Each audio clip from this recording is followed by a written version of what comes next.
Hamma barxayz ovqatlari bemaza va to'q tutmaydi deganlar, yaqinroq kelinglar, chunki sizlarga xo'sh shunaqa zo'r oqsilga boy buterbrod pishirish o'rgataman. Buni ujinga ham, obedga ham, zavtrakka ham yesanglar bo'ladi. Menga kerakli hamma mahsulotlarni Magazinka Go'dan zakaz qilib oldim. Menga 1 soatga qolmay olib kelib berishdi. Описаниеda sizlar uchun to'liq retseptini qoldiraman.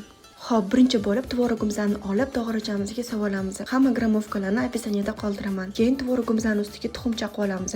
Однородный massa bo'lguncha yaxshilab aralashtirib olamiz. Tabga ko'ra tuz va shakar solamiz. Undan keyin guruch unini solamiz.